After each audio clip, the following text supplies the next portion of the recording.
सोचिए, अगर एक दिन आसमान खामोशी तोड़ दे, बारिश नहीं फैसला बरसे, जमीन फट जाए, पानी उबलने लगे और इंसान अपनी ही जिद में डूबने लगे। एक नबी सदियों तक खबरदार करता रहा हो, लेकिन लोग हंसते रहे हों, और फिर अचानक वो लम्हा आ जाए जब तौबा का वक्त खत्म हो जाए। ये है हजरत नूह अलैहिस्सलाम की कश्ती का वाकया। इंसानी तारीख का सबसे हौलनाक का पहिया पीछे घूमता है। जमीन पर इंसान आबाद है, लेकिन तौहीद की रोशनी मद्धम हो चुकी है। कौम नूह 5 बड़े बुतों की पूजा करती है: वद, सुआ, यागूस, याऊक और नस्र। हजरत नूह अलैहिस्सलाम अल्लाह का पैगाम लेकर खड़े होते हैं। न दिन देखते हैं, न रात, न तन्हाई, न मुखालिफत। कुरान कहता है, मैंने अपनी कौम को रात दिन दावत दी। 950 साल, हाँ 950 साल दावत, सब्र, नसीहत, लेकिन जवाब इनकार, तमस्खुर, उंगलियां कानों में डाल लेना, कपड़ों से चेहरा छुपा लेना। हजरत नूह अलैहिस्सलाम का दिल दुखता है, लेकिन जबान पर बद्दुआ नहीं, सिर्फ पैगाम। सदियां गुजर जाती हैं, कौम की अक्सरियत वही रहती है। चंद मुट्ठी भर लोग ईमान लाते हैं। सरदार कहते हैं, अगर तुम नबी होते तो तुम्हारे साथ अमीर लोग होते, ताकतवर, गुरूर में डूबे हुए, कमजोर हक के साथ खड़े। फिर एक दिन अल्लाह का हुक्म आता है, नूह अब ये लोग ईमान नहीं लाएंगे सिवाय उनके जो ला चुके हैं। ये लम्हा एक नबी के दिल पर क्या गुजरती है। 950 साल की मेहनत और अब फैसला। फिर हुक्म मिलता है, हमारी निगरानी में और हमारी वही के मुताबिक एक कश्ती तैयार करो। खुश्क जमीन, कोई समंदर नहीं, कोई दरिया नहीं। हजरत नूह अलैहिस्सलाम लकड़ी काटते हैं, कील बनाते हैं, कश्ती बनती है, लोग गुजरते हैं, हंसते हैं, तंज करते हैं, ऐ नूह अब नबी से बढ़कर कश्ती साज भी बन गए हो। नूह अलैहिस्सलाम खामोश रहते हैं, क्योंकि वो जानते हैं कि हंसने का वक्त बदलने मुकम्मल हो जाती है। अल्लाह की तरफ से आखिरी निशानी आती है, तन्नूर, जमीन का एक तन्नूर, उससे पानी उबलने लगता है। ये निशान था अजाब के शुरू होने का। हजरत नूह अलैहिस्सलाम ईमान वालों को बुलाते हैं, हर जानवर का एक एक जोड़ा। बारिश शुरू होती है, आम बारिश नहीं, आसमान फट जाता है। कुरान कहता है, हमने आसमान के दरवाजे खोल दिए और जमीन से चश्मे उबल पड़े, पानी ऊपर से भी नीचे से भी। कश्ती पानी पर तैरने लगती है, लहरें पहाड़ों जैसी। और इसी हंगामे में एक दर्दनाक मंजर। हजरत नूह अलैहिस्सलाम अपने बेटे को पुकारते हैं, ऐ मेरे बेटे, हमारे साथ सवार हो जाओ, काफिरों के साथ ना रहो। बेटा जवाब देता है, मैं किसी पहाड़ पर चढ़ जाऊंगा जो मुझे बचा लेगा। नूह अलैहिस्सलाम की आवाज कांपती है, आज अल्लाह के अजाब से कोई नहीं बच सकता। एक मौज आती है और बेटा नजरों से ओझल हो जाता है। डूब रही है, गुरूर, ताकत, बुत, सब बेबस। वो लोग जो हंसते थे आज मदद के लिए चीख रहे हैं। पानी हर चीज पर गालिब आ जाता है, सिर्फ कश्ती अल्लाह के हुक्म से महफूज। मुद्दत के बाद अल्लाह का हुक्म आता है, ऐ जमीन अपना पानी निगल जा, ऐ आसमान रुक जा। पानी उतरने लगता है, कश्ती जूदी पहाड़ पर ठहर जाती है। खामोशी, तबाही के बाद की खामोशी। चंद लोग एक नई दुनिया में कदम। हजरत नूह अलैहिस्सलाम की कश्ती हमें आज भी पुकारती है। ये बताती है कि हक का मजाक आखिरकार इंसान को डुबा देता है। ये सिखाती है कि अल्लाह की मोहलत धोखा नहीं, रहमत होती है। और ये याद दिलाती है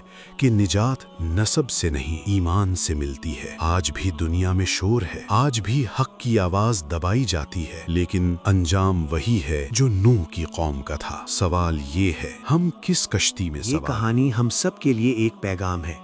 अगर आप चाहते हैं कि और ऐसे वीडियोस देखें तो लाइक करें, शेयर करें और हमारे चैनल को सब्सक्राइब जरूर करें और बेल आइकॉन प्रेस करें ताकि वीडियो का नोटिफिकेशन सबसे पहले आपके पास आए।